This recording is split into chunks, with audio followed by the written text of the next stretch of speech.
अस्सलाम वालेकुम, आदाब, सुबह बखैर और खुशामदीद मेरी तमाम सहेलियों को, उनके घर वालों को, उनके घरों में जितने प्यारे प्यारे छोटे छोटे से बच्चे हैं उनको भी हम वेलकम कहते हैं।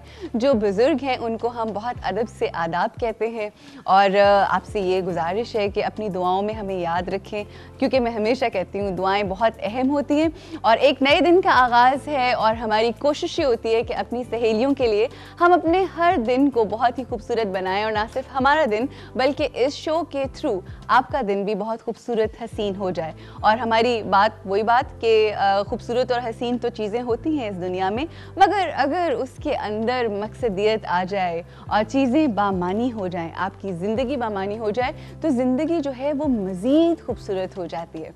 अच्छा, आज हमने ये सोचा कि वादा वफ़ा तो हम करते हैं, तो हमने ये सोचा कि क्यों ना आज हम एक ऐसा वादा आपसे लें जो कि मैं भी आपसे मिलकर करती हूँ। हम ये देखते हैं कि हम अपने सिंगर्स को बहुत इज़्ज़त देते हैं, ठीक है, उनकी बात भी करते हैं, मगर वो जो उनका हक होता है शायद उस हद तक अदा नहीं कर सकते। चले, अगर हम आर्टिस्ट की बात नहीं करते या हम फनकारों की बात नहीं करते तो हम ओवरऑल अपने पूरे पाकिस्तान की बात करते हैं। अगर कोई पाकिस्तानी चीज़ होती है तो हमारी कोशिश होती है कि हम पाकिस्तानी चीज़ नहीं लेंगे।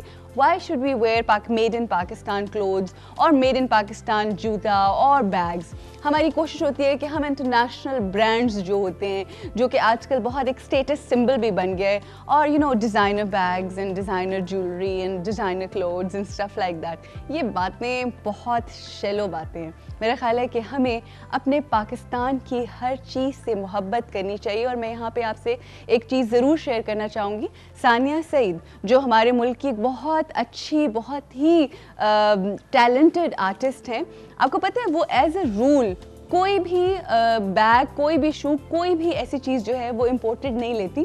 वो कहीं पर भी जाती हैं, पाकिस्तान के जो टैलेंटेड लोग हैं, जो नए बच्चे हैं, जो उनकी बनाई हुई चीज़ें होती हैं, एज अ रूल वो हमेशा अपनी ज़िंदगी में मेड इन पाकिस्तान चीज़ें पहनती हैं, मेड इन पाकिस्तान चीज़ें लेती हैं और उसके ऊपर फ़ख्र करती हैं। और आप यकीन करें, मैं इस बात को बहुत वसूख के साथ कहती हूँ कि वो लोग जो अपनी धरती से मोहब्बत करते हैं, अपनी चीज़ों से मोहब्बत करते हैं, उनसे सारी दुनिया मोहब्बत करती है। जब हम अपनी रूट्स को, अपनी वैल्यूज़ को, अपनी जो हमारी अपनी चीज़ें हैं, जब हम उनको भूल जाते हैं और उनको समझते हैं कि और ये डिग्रेड करते हैं या थर्ड क्लास समझते हैं, तो इन रियलिटी आप जो हैं वो दुनिया की नज़र में थर्ड क्लास बन जाते हैं। तो कोशिश करें कि आज हम यही वादा करें और इस बारे में सोचें, क्योंकि वादा करने से पहले बहुत ज़रूरी है कि हम इस हवाले से सोचें तो सही, अपना शऊर बेदार करें और ये जानें कि हमारे पाकिस्तान में कितनी खूबसूरत खूबसूरत चीज़ें हैं। उन पे फ़ख्र कीजिए, उनसे मोहब्बत कीजिए, चाहे वो आपके आर्टिस्ट्स हों, चाहे वो आपके लोग हों, चाहे वो आपकी छोटी छोटी चीज़ें हों, चाहे वो आपका कल्चर का हिस्सा हो। लव योर थिंग्स और मेड इन पाकिस्तानी बनिए और इस बात पे फ़ख्र करें। यहाँ पे लेंगे ब्रेक और ब्रेक के बाद आपसे मुलाकात होती है।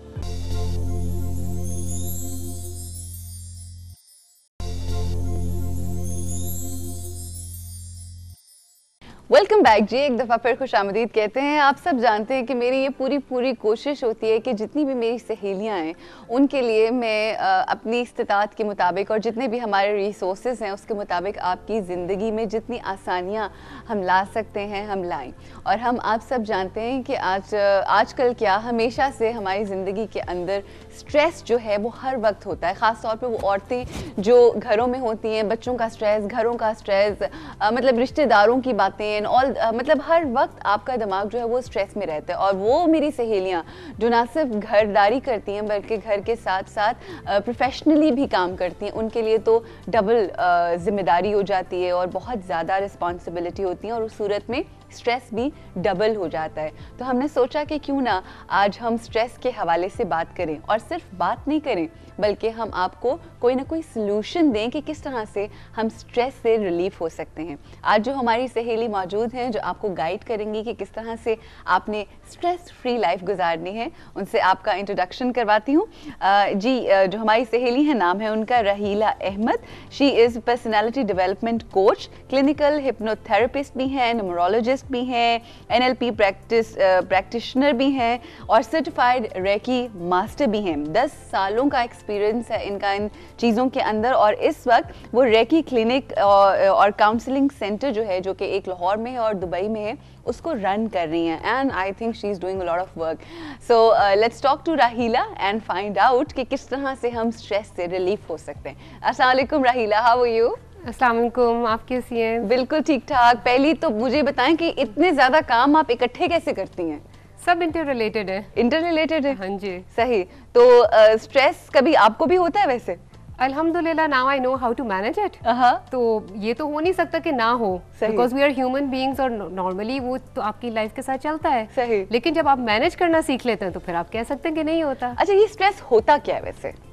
अच्छा, स्ट्रेस बड़ी मजे की बात है कि स्ट्रेस क्या होता है। राइट। हर कोई कहता है I am feeling stressed, I am feeling stressed. Right. असल में stress is a code word of fear. अच्छा। जब हम फियरफुल होते हैं तो हम कहते हैं वी आर स्ट्रेसफुल। सही। आपको स्ट्रेस है तो किस चीज का होगा?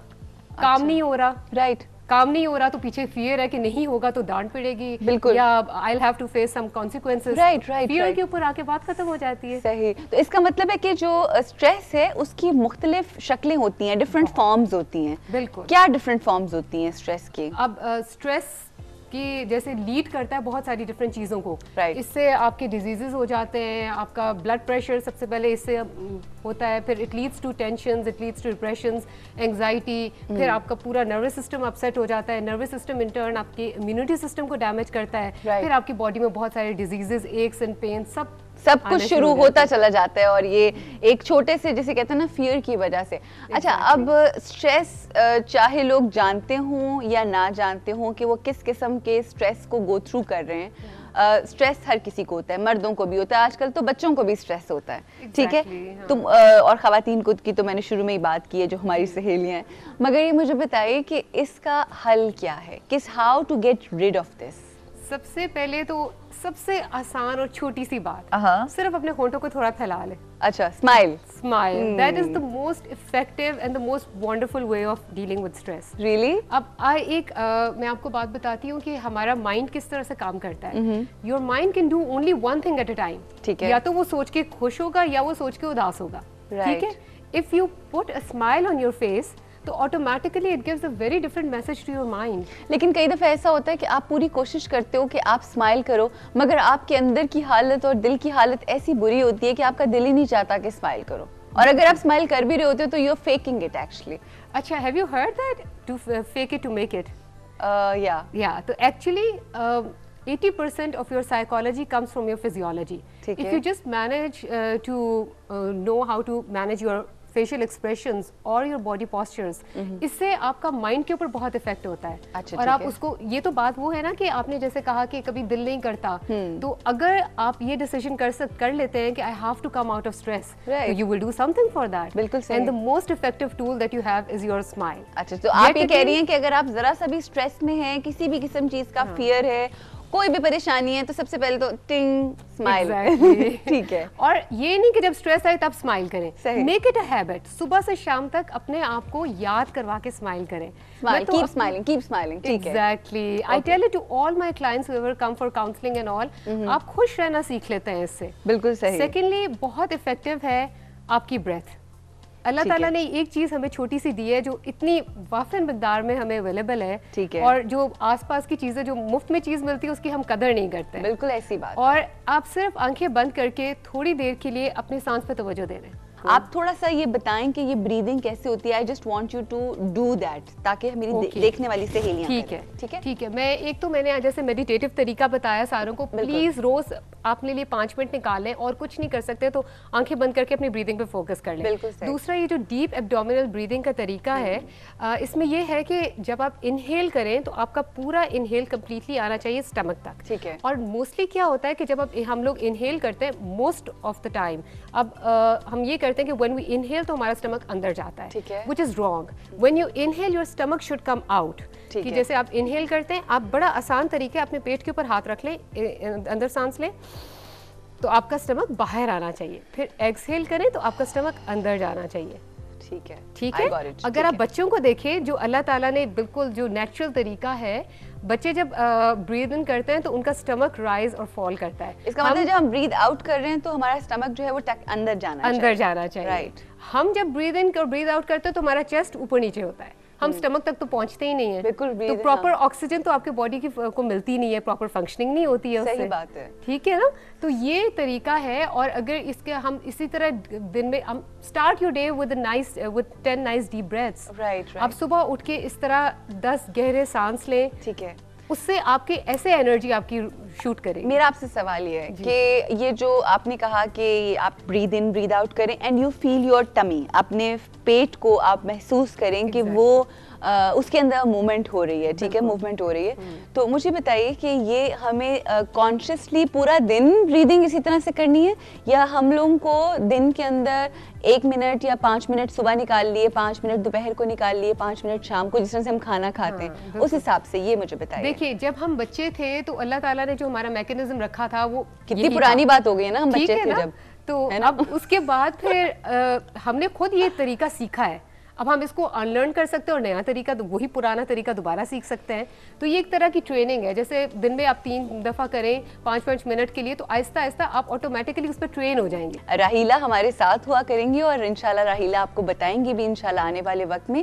और बहुत सारे ऐसे इश्यूज़ हैं, अगर आपके जहन में कोई ऐसी बात है जो आप डिस्कस करना चाहती हैं राहीला से, और आपको पता है कि ये पर्सनैलिटी डेवलपमेंट में भी डीलिंग करती हैं, कि किस कोच हैं और डील करती हैं उससे, तो ये सारी चीज़ें आपको बताएंगी। यहाँ पे हम ब्रेक लेंगे और ब्रेक के बाद आज तो जी यहाँ पे बहुत, जिसे कहते हैं ना, रौनक लगने वाली है। हमारे बहुत ही प्यारे से सिंगर मौजूद होंगे यहाँ पे, वो कौन है उसके लिए इंतज़ार करना पड़ेगा आपको। Will see you after this short break.